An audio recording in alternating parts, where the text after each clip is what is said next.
Bebe Cool no bamaze banga bakologana bulungi nnyo Alex Muhangi,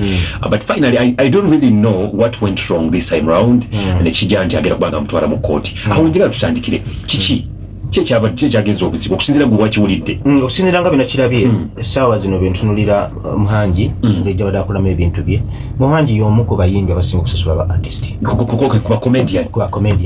era aba comedians yabawanika ebiseera biri nga kyali erugogo era night ye yakwata nnyo oluvannyuma gavumenti ndoza nemuteekako emisolo mingi ekintu nekimutabukako kituufu era okuva lwe yava mu comedy store Muhangi mulabamu ka setback kubanga bw'obanga ovudde abantu ababiri abantu 10,000 n'ogenda mu kahola ak'ebisatu kiba kitegeeza ebinfuna byaddamuko emabega naye nga teriyo promoter asobola kutegekera bbanga lya myaka 5 ku 17 nga ye mubbi endongo teriyo muntu atayagala kusasula naye otegeka ekivuno ekiteeka milioni 7 n'ofuna 35 kiba kitegeeza ki nti gubadde ogenda okuwa milioni 2 ogenda kumunnyonnyola akkiriza obaagaane baagaana kwe kugana ogenda ku stage naye abamu abasinga abantu balamu bagenda ku stage ne bayimbira abawagizi baabwe era nze nvumirira omuntu yenna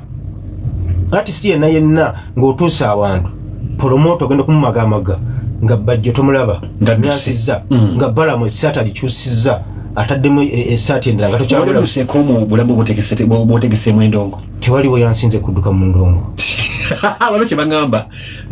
wali Masaka eyo nomaliriza nodduka nobagamba oli ku kitanda nze ebintuuseko mu ndongo ng'ensaze saagala bituke ku muntu mulala yenna kubanga najjangako enkofiira ebiseera byebatanaba kuntegeera naye enkofiira nenjijjako nga abantu tebamanyi ate ne bajja ne bambuuza nti abo mulabyeko nga babuuza nze kenyine bagamba ayisaawo baba bakagenda n'emyansa baba bakyali awo nga bali ku mulyango baninze nenyingira mu bbuutu y'emmotoka nakafulumira mu bbuutu z'emmotoka kibina za mirundi ngezi ennabugabo ennakivubo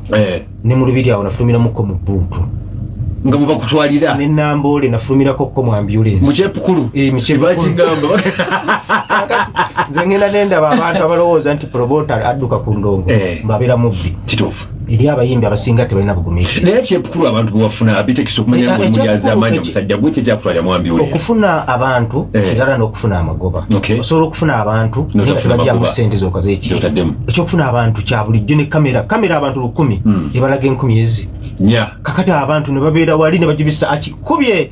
bakube saalongo naye nga gwe check wa sayinize zigenda kubuuka zipaapaali teri ayagala kulyaza amanya artist n'obeera mu business myaka 15 bagoba bubbi kyovola banze bigambo babinjogera ku byagana okunkola kati Muhangi obuzibu buvaawa Muhangi mukulaba ekisooka Bebe Cool ye muntu awulira Bebe Cool mumanyi nnyo ng'omuntu amanyi ekigambo kuba Bebe Cool gagamero bikoze bitya yateekateeka ebivulu Bebe Cool promoter kakati kirabika omanyika sita obwavu butandika okukusonsera otandika n'okuluzinga enjogera n'enjogera etandika okukola ki okubula kakati ze nyina ekirowoozo Bebe Cool bamu disrespectinze akazungu katuufu ako Bebe Cool batuuka awantu nga tewali ssente Bebe Cool ayimba nekirabika waliwo obutakkaanya Bebe Cool nga bemanyi comedy store essaawa zino eri mu kantu kaliko abantu 2-3 kakali watuukira okugamba nti agenda mu kooti Muhangi yakozesezzaamuko olulimi lw'endowooza nti twabadde lutuufu nga lusiiga Bebe Cool enziro kakati nga Bebe Cool okugamba ogenda mu kooti kati agende mu kooti afune ki alabika ebigambo Muhangi byayogedde byakkakanyiza ku Bebe Cool okusiga ekifaananyi ekibi eri abawagizi be nze nno ndowooza nti awe wali obuzibu naye nga ekigambo ekituufu comedy store tekyakola ssente ekyo kigambo ekituufu era ba artist nze ndowooza Bebe Cool baaganya okukwatagana waliwo olulimi olwatagadde mu mbere y'okukola ki y'okukakanya artist ate nga ne artist naye alina okulwanirira bulandi ye okugamba sinze nabadde n'ensobi promoter yabadde alina ki ensobi naye nga mbadde nsaba Bebe Cool oba olaba vidiyo eno totawanagenda mu kooti mbadde nkusaba togenda mu kooti Muhangi muntu waffe promoter ate atadde kinene nnyo ku music industry asobola okuba nga teyalemereddwa mu kugenderevu babanga olulimi lwaseeredde nze mbadde nsaba omusaasire music industry egende maaso kuba nkimanyi ate Bebe Cool bwogenda mu kooti n'owawabira Muhangi tebajja kulaba bulungi Bebe Cool jjayo omusango ogwo kintu nze ndabanga ekitono Bebe aze kyemmanyi Muhangi yakoze ensobi yagitegedde babanga yakulanze n'atuuka mu kifo nga senate ziriiwo ekyo kiri nomo oba Muhanji tali mu bubbi ennaku zino kooti nga zifuuse kooti kuba abe omusajja ono akolaganya ebbanga ddene nnyo bebe bebe omu ku bantu benda basinga okuba nga baperforminga awo nyini comedy store but this time round akasente kabate kabadde of course oba olina bebe kulu olulimi nze kyendaba olulimi lwatagadde Muhanji yakozesa mu busungu akkirizaagaane kubanga bw'otwitinga kubanga ali omu ku bantu abasinga okugoberera ku Twitter bateekayo post ya tweetings tinali simanyi nti bebe kulu abantu bamukyawa kyabadde bekito mu mbeera ekkakanya bebe kulu yabadde mutuufu okunyiiga naye mbadde nsaba eyo waggulu eyo awo nyini nga tuli ku kooti njagalira mu dakiika ntono nnyo nga ngendako mukumbulamu ontwaleko waliwo kooti endala ewunya ya Nobert Events ne Full Figure naye njagala tugiyitemuko Nobert agamba nti atwala Full Figure sima bamaze dde okufayiringa buli kimu naye atwala Full Figure tombuuzanga ku kikolimo ekyo waliwo abantu besoogerako ngani kikazi sikyogerako kyafuka kikoli mu ggwanga mu ngenda kwogera ku Namukasa ayogera nnyo ebigambo Namukasa mpozi naye alina kooti ekadde Namukasa nze video zena soko giweereza Jose Chameleone nawulira Chameleone mu kwogera kagamba nti abe yampeereza kubanga saagala nja Chameleone ali mu ssente zange the best of Jose Chameleone nakivubo bakubahamu ekisawa kyakigaanidde alabeka yazimba kati bakola olugambo namugamba yagamba nti bamukutte kakati engeri gye munina musene mugaseo bino oli mukwate nankubira amangu ago n'agamba nti jendi am alive and kicking nekira nja kuwabula bana abantu program z'olugambo ezokwogera samwa tezikyaliwo era program abantu abali basinga okwogera samwa mu Uganda yasooka abamu bali omita case era ebintu by'okuvuma byakoma ku case ne munne be babakwata ne babasindika eruzira kolo ne program ne bazikyusa n'obudde bali basusizza era case yagenda okulaba nga olugambo lw'okukuba abantu n'okuvuma nga tebikyatambula n'amaliriza nga wanganguse agenza okuyiiya obulamu omutala w'amayanja ekigambo ekituufu waliwo abantu abateeka damage ku manya g'abantu nga basaana okugendako mu kaguli babasala enviiri nga bwe balaba keezi bwe yafaanana nga ali mu kaguli ne munne wakko yali wakko yali ani bafaanana bubi nnyo bafaanana era nga gwe wali nga bwe nali mu kkomera sinza atanyirira alaba ekyasooka kaakati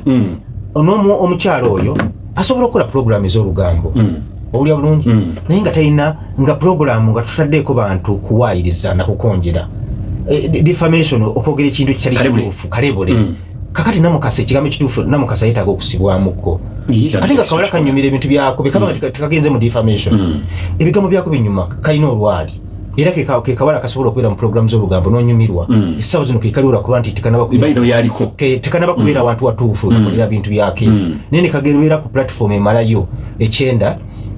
katono nnyo emalayo kawala kalungi nnyo naye kejjemu ekigambo defamation bajja kumukwata bamusibasule emyezi 2 twalina wano Lady Pepper ne Kamunyi nkulayirira amabanja n'abaana n'abazzukulu tebaligasasula teriyo omuntu akola puroguramu ya lugambo bwe batakuwabira mu kooti bakuloga nze wakati kankubulire nze waliwo abantu nze waliwo abantu besitwala mu kooti mbawabira wakatonda kale kankubulira abantu abazze bakola olugambo abakolanga olugambo okuva mu biseera bya Kamunye mu biseera bya Lady Pepper ofuna bulungi njagala obambulire weegombaani sagala kumishuninga amanya kubanga tibalina waka bajja kumbuukira kitinjera okugamba njagala ombulire sigenda kwogera kubanga bakwano bange njagala ombulire nti neegomba nnyo okukola puroguramu y'olugambo tulaba gundi bafaanana njagala weegombaani mwaba bazze bakola puroguramu z'olugambo batambula ebigatto byayabikayabika tebabawawaabira naye babakulimira abantu abakyasinza okukola puroguramu z'olugambo bebano bamanga mu Uganda twalina omwami bamuyitanga yakolanga ku Radio Simba bamuyitanga Mulindwa bamuyitanga Mulindwa oyinza kubanga wali kyali mukyalo twamutegeera mwaka kyogo kaakati yabeeranga ku Radio Simba ng'osobola okumugulira emmere mpaka enkadde n'agirya ne mubongako ogenda ojjukira ebiseera bya radio zezaalinga ntono ogenda okuwulira nga kyakukola ng'emmere gye wamugulidde mwe yasinzidde okufuna amaanyi n'alyoka akusensebula nokati n'abantu bangeri ki yamaliriza awaŋŋanguse ali Bulaaya awulya bulungi twalina awo mu biseera ebyo netujje waliwo omwami yabeeranga mu Lady Pepper era bagamba mbu yali muganda wa Kasuku nakati mwali bamuyita Jingo yakeranga enchanjala ne muluma ebiseera ebyo abayimbi abalinga ab'amaanyi balinga ba Eagles abo yateeka kye yakolanga abo ng'akera ku mataka Eagles bakamiliyoni awo batutumukira ng'akera bukeezi n'agamba nina amawulire agali wano olina wafunisa omuwala olubuto n'otamulabirira jukira ebiseera ebyo oli n'alyoka adduka emisinde oli waaliwa nasooka muwayo 5 so inagisirikira naye nga mpange bupanzi aba ali awo ng'obavuvu mulumya ndiko oyo jingo n'abalala bamufaanana n'akwira mayinja baŋŋamba wayagala omuwala bw'ati n'omubba biri bitya jjukira ebiseera ebyo nga bimala kukubako omutwe mu Red Pepper kamunye nti bwana gundi yakwata omwana abantu b'omu kyalo eri ewaffe mu kyalo bo bamanyi nti bire kifulumira mu mawulire kiba kituufu olaba nakati mulembe gwagunjuka olina bayogera bawogeze nti kigambibwa nti Kadima yakubye omuntu oluyi abantu basanga batudde nga befudde abamanyi ensonga Kadima yayogedde nti gundi wakola ABCD Red Pepper abasajja abo ne bateeka abantu ku nninga ne Kasuku yaliko ne Kasuku lwakuba nti yabivaamu mangu baabonyaabonya abantu Kasuku waliwo yamunoonyako ko yali muyimbi yamunoonyako ng'alina ejjambiya baagala kumutema yalaga namutemera lugogo yali akatuukawo bw'ati nga Kasuku avuddewo ng'amutaddeko damage nga n'amaka ge gagenda kusaabulukuka gagenda lwa bigambo bya Kasuku yagenda n'ejjambiya ng'asazeewo afe naye yatuuka erugogo nga yakavaawo dakiika 5 ofuna bulungi abantu omwami ono bamita Jingo waali naye tebamuwawaabira mu kooti kigambo kituufu alinga eyaguddabo muvubuka munyirivu nga ggwe bamuwaabira wa Katonda bamuloga bamukolimira atambula alaba abantu neyekweka bwati alaba buli muntu alaba yamunyiiza atambula bwati atambula yekweka ebikolimo gyebiri oyo si wakubiri owulira waliwo omwami omulala puroguramu nze puroguramu eyo bagita talk and talk yakati omuntu ng'ona mujjako naddamu naako teeka mu do not disturb nabitaddemu nekagenda ku WhatsApp owulira waliyo omwami puroguramu ya talk and talk okuliko Eddie Jenkins ne Kasuku yennyini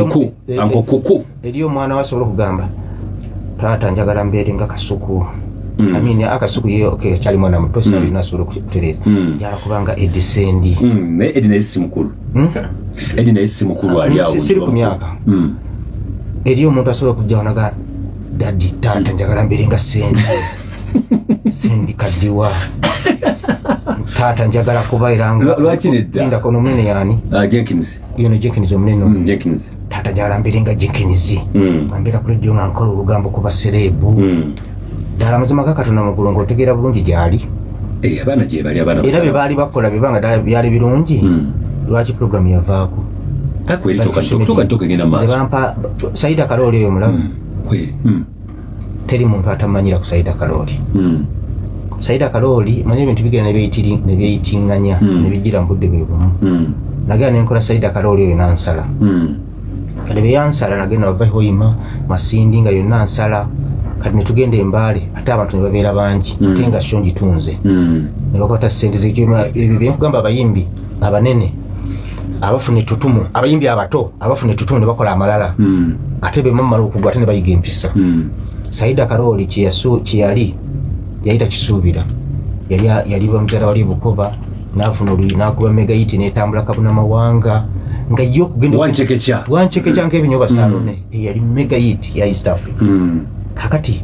naaba nga tamanyi kigambo kye bayita manager eno manager nga amugamba nga tabimanyi yesira omubirako ssente wano nga azitwala mu briefcase kakati bwe twava eyo twali twakkanya dola lwali dola 10 ebiseera byali million emitwalo 8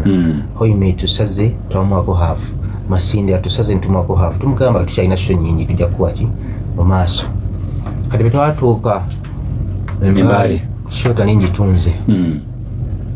show eyo abantu bali bangi nnyo tikibangawo ne bakwata ssente ne bazimuwa ne bamwongeramu n'endala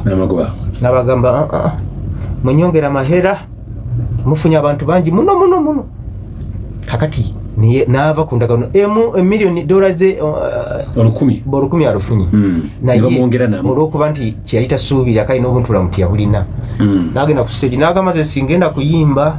architect asasudde amayera gange abantu b'embaale babuulira ebyo shobe enyuma balwana betanyuma era balwana kati mwakola mutya olutalo ne bakasuka ecupa yava ku stage omwana yaveina ku ecupa zisaliyo kubanze stage ecupa nefuka ecupa ne balwana Saida Karoli n'agenda mu mawulire okumala omwezi mulamba yayimbawo ate yayimba ne bamwone sente n'akola amalala nagamba Abitex sigenda kuyimba Abitex ampada amahera ge gaki sente kakati ambasajja ne baleka banvuma Abitex yabba Saida n'amuloga ate jjukira boogera ebigambo nga nange yali ebiseera ebyo gakyenkola abasajja banvuma bano batikitoko abasajja ba TikTok banvuma beita bani abo toka ntoko embwa ya sendi yanvuma n'oyo omusajja omunene oyo yani oyo omunene Jenkins toka ntoko ngeruddewo embwa ezo zanvuma basi twaka baby waliwo omulala yali nva nnungi nga ali ku CBS naye nakuwa nze embuuza ani jukira nabiranga mu front page ya Bukedde nze neggalirako mu nnyumba omwaka mulamba nga sirina wempita naye abasajja bano omusajja ekivulu kinsaze oba okyali awo nga radio ekuliko oba okyali awo nga TV ekuliko abasajja abo batadde damage ku manya g'abantu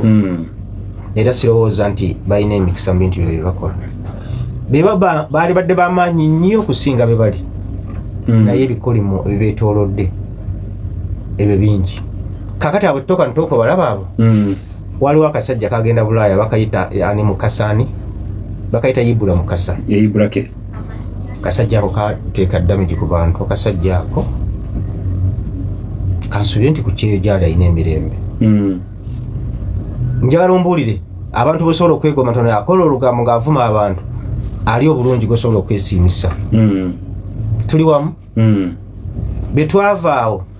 ne wabaawo omusajja bamuyitanga yeyitanga omunene w'ekibuga oba akyali munene Simon munene w'ekibuga obunene bumuli luddawa Simon munene wa kibuga nti banene mu industry si ono yagenda okubuuza ku puleziddo n'atamulaba kiwa Betty Mpologoma ne Phoebe Nassolo kuba obaddewo nnyo mu bulamu bw'abantu bano ababiri obalaba batambula bayimbye obalaba n'ebirala bingi nnyo Phoebe yasibwa gye buvuddeko mbu yabbe kumpanya ente za maama waabwe yabbe enva of course yabba mbizi yabba nti yabbakaawo so kati beeyogerera ebisongovu ennaku zino Phoebe naye yavuddeyo nazza omuliro n'atunyonyola nga bwe yaleeta Betty Mpologoma mu kibuga wano amututte mu Ebonizi amututte luddawa ate ye yamuleeta n'amugobyayo kitegeeza kubba nti obuzibu buvaawa kakati nze kimmanyi ku Phoebe Nassolo Phoebe Nassolo bagamba bazaalibwa mu maka amanaddiini ne Betty Mpologoma naye muganda we bawula nyaabwe ne kitaabwe oba nyaabwe y'omu I think the same mother same father kakati omuntu watuukira okuteeka mu kkomera nga muganda we kiba kinennemukko osobola okubeera n'omwana awaka omanyi maama ye muntu atasobola kusiba mwana we bamaama naye taata asobola n'okwegatta ku muyiggo n'ayigga omwana we ng'afuukidde ekizibu ku kyalo bamukuba ekiboko oba bamusibe naye babanga yabbye ente Phoebe Nassolo baba yabbye ente nga bikigambibwa babanga Phoebe yabbye ente kakati Phoebe oyo ekisooka bava mu gundi y'abanaddiini ate yayiga okunywa amakenge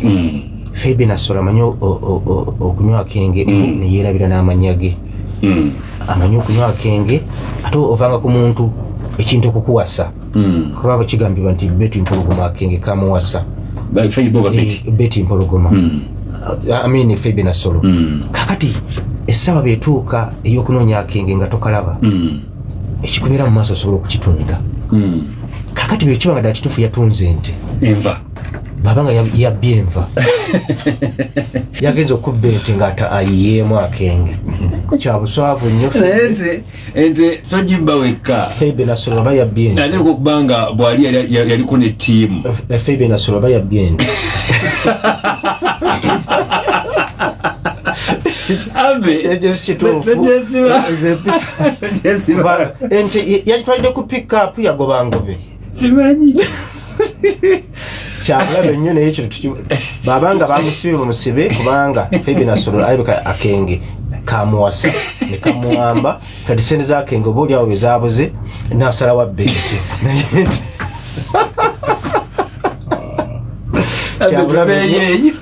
Phoebe wetereze obadde ggulu mama Wasuna Ben yafuulibwa mama Wasuna Ben yannuma nnyo bambi labika yafiira mukwano gwe kyabulabe nnyo mu bulamu mu nsi ekintu ekyasinze okunnuma ne benkola ssente kyobola nkola ssente ngangayala olunaku omuntu omutuufu alina okujja ku ssente zo atera kubeera maama ne taata kituufu ofuna bulungi naddala maama naye olunaku lwolekera ku makya nga tokyamulaba obanga abaddewo ngaakukubira essimu n'akugamba omutabani amafuta gaweddewo n'olyoka omuddamu naye maama amafuta munyamanywe naye olunaku lwali kuva mu maaso n'ojjukira nti yakubirako essimu n'ogana ogikwata lw'olimanya nti omuzadde tebamujuza ng'akyaliwo ate omuzadde ebiseera ebisinga maama yatera okubeera mukwano gw'omuntu asingayo abalala bonna basobola okukuvaamu naye abantu batasobola kukuvaamu ebiseera ebisinga atera kubeera maama naawe kenyininyini tosobola kwevaamu be bantu ababiri abatasobola kuva mu muntu osobola okusanga taata nga yawasibwa ekikazi nekimuloga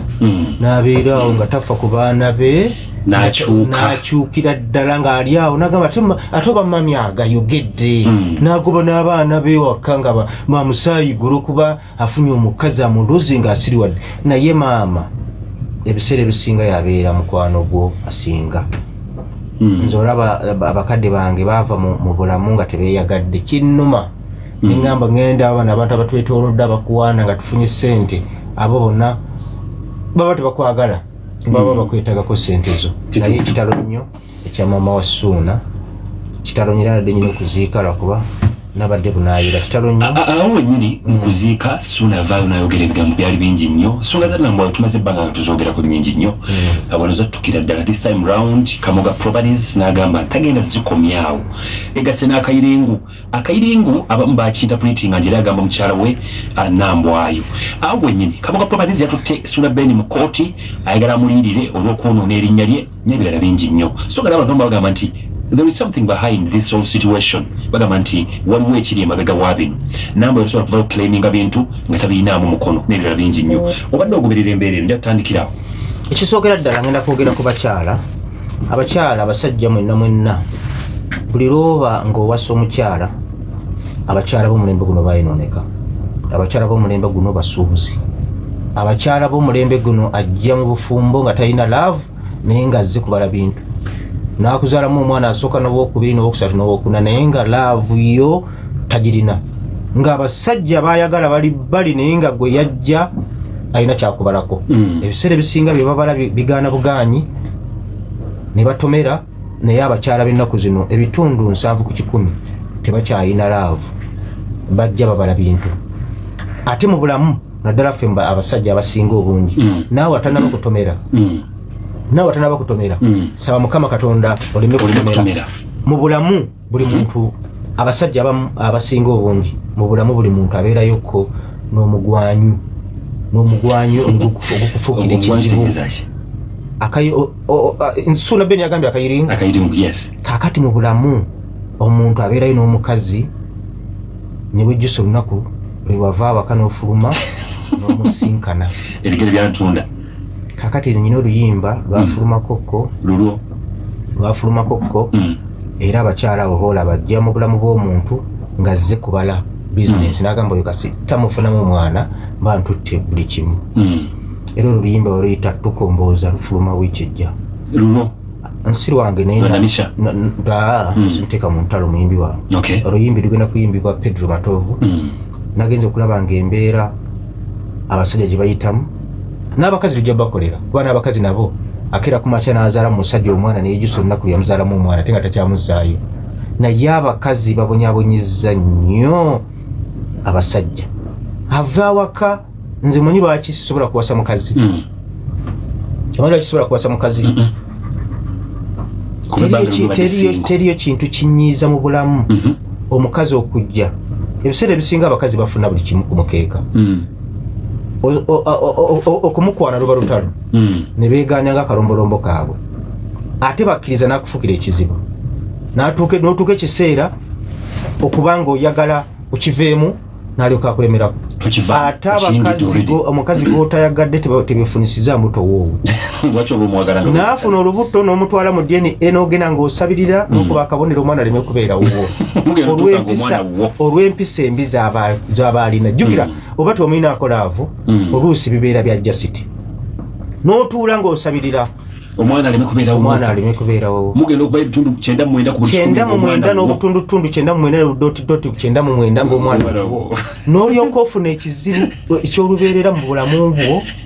nga tekikyavaawo ate n'akuzalira omwana nga omwagala ebiseera ebisinga n'abaana tubakyawa olw'empisa z'abanyaabwe osobola okuba nga oyagala omwana naye empisa za nnyina nezimukukyayo mu bulamu kugambye mu bulamu buli muntu ayinayo akayiringu ke niwejjusa olunaku lwe wamusanga n'ekifo tosobola kukyerabira niwejjusa olunaku lwe wafuluma mu nnyumba n'omusinkana n'akufuukira ekizibu ng'ate muyinako akakwate akatagenda kuvaawo ak'omwana najja mu bulamu bwo nga buli lwovaawo omusanyusa ofuna bulungi osanyusa omukazi ng'obeera mu buzibu n'omuwa ssente bw'okimanyi nti abakazi abasinga babanga abali ku mulimu buli ssente z'omulekera okimanyi nti abakazi balina amayumba gaabwe bali nga ssente z'omulekera kwafissa n'azimba ennyumba ewabe ewaka nimukeera ku makya okwawukana n'alyoka kugamba nti mwawula mu bintu twawula bintu nga bukiri ssaawa zino ku Suna Ben kakati oyo omukyala simuyisa mu maaso muwala ssente yazijja luddawa ezituuse okumwawuza ebintu ne Suna Ben yaliwo obulamu bwe butya n'akola ki n'atambula nnyo naye ne bazimba bonna n'azimba ki amawulire ng'afuna emitwalo 25 Suna tumuwa mu nkuuka tubawa myonizi 6-7 akuba ekivulu egolaba bakuba ekivulu myonizi 10 ninooleeta nowezaaza akaana noyagala otwale ebintu by'omusajja kakati nze nkubuulira n'akaana ojjula okagwa mu bulago okatuge omuwone anti omukazi omutamwa otamwa omukazi gwe ng'oyagala omwana kati oyo omukazi oyo omuwala omulaba oyo simanyi ani oyo nambwayi obulamu bwabwe kyo nkikugambidde wano ne looya atunda amataka omulaba atunda amataka yani Haji Kamoga mu byafaayo bye kaliya ye ey'okutunda amataka kujjako ng'akyusiza amannya n'ateekako ne masiki kooti y'abantu yagumusalidde asobola okugenda mu kooti n'agusinga naye kooti y'abantu yatudde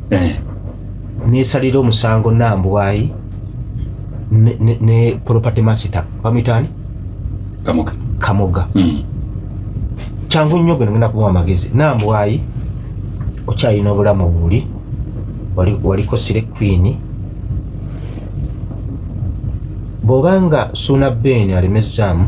kubanga ebiseera ebisinga n'obonaamuwangula ne mugabana ebintu ebyo anti nze ennyumba ogiraba omukazi nga azze nga Nambwayi agannyabo nsobola okugikuba nendeeta breakdown n'egikuba n'egisenyawo kakati nze omuntu okunziba kakati ekyo nkikugamba nze omuntu akozesa olukujjukujja okunziba nkozesa ffenna tubifiirwa eyo emmoto ennyumba ngireeta nendeeta breakdown n'egikuba wansi ne tubifiirwa Suna muwa amagezi gemuwa alina kulwana amasajja ekisooka kansubye nti yavadda mu DNA nsuubira nti mukimanyi bulungi nnyo nze Mr. DNA wano walukagga mumanyi wa malala nnyo namugamba twala omwana oyo gosinga okwagala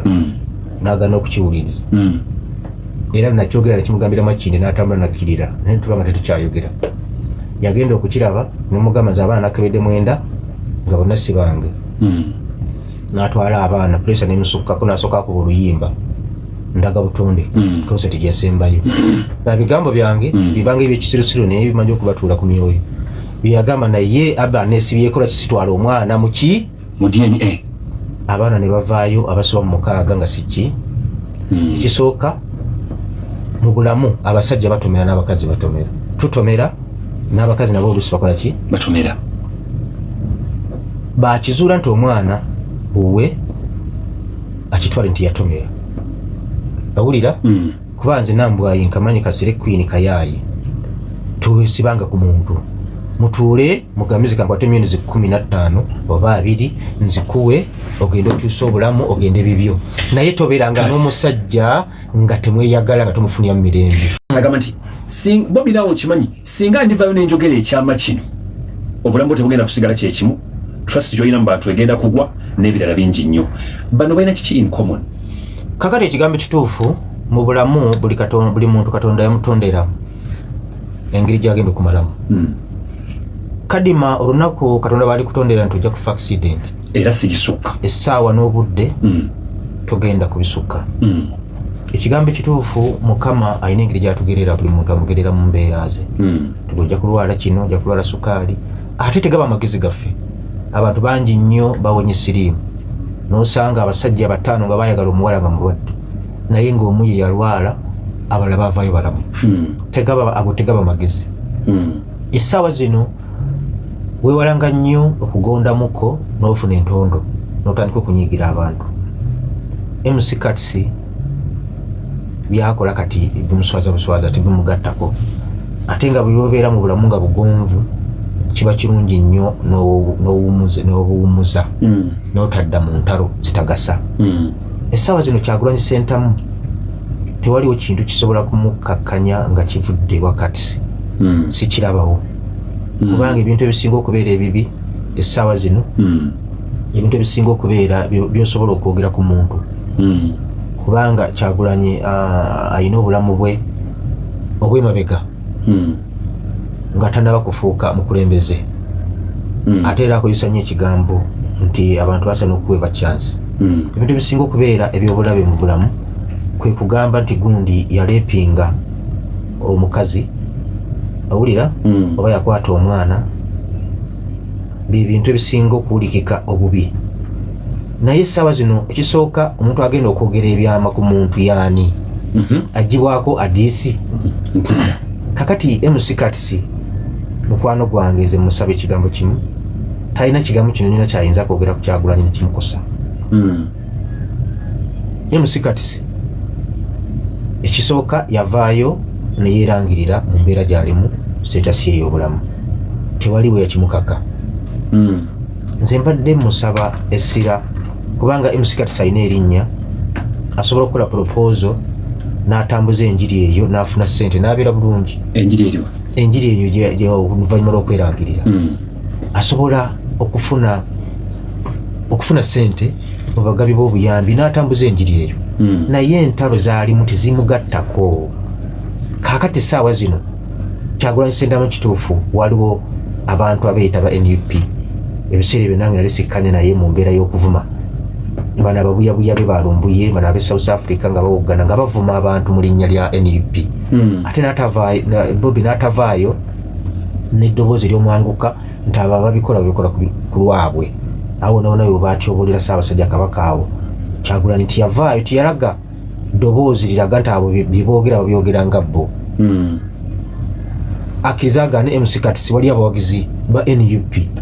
abavaayo nga babikola ku lwabwe nga bo ne bamuyisaamu eggaali kuba guno omulembe gugiddemu ababuyabuya bangi ate ne bakulowoozesa nti n'abalala ababuyabuya kakati ezo endowooza ekintu ky'okuvaayo kuba nze nange kyemmanyi talina kyagenda kwogera abantu kye bagenda kukkiriza MC Katsi muwa amagezi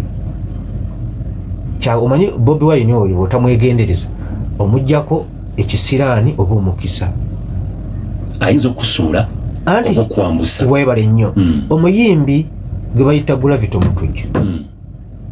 kati ngenda kubulirayo abantu abaalinyira ku Kyagulanyi abamufunako ekisiraani n'abamufunako omukisa asooka yamufunamu ekisiraani bamuyita Gravity Omutujju owulira bulungi yamufunamu ekisiraani Gravity Omutujju yafuna olunaku lweyakwata mu masannyalaze olunaku lweyakwata sementi n'amutwala e Busaabala Gravity Omutujju kaaliya ye yakendeera ebitundu 68 ku 107 lwa kigambo ekyo eso omusajja gwe bayita Alien Skin kaaliya ye ku Kyagulanyi Ssentamu yakendeera ebitundu 5 ku 10 kubanga 75% yali people power yamuwanisa ne concert ye wagira abane bya posting enjuga gya mwogerako tuli wamu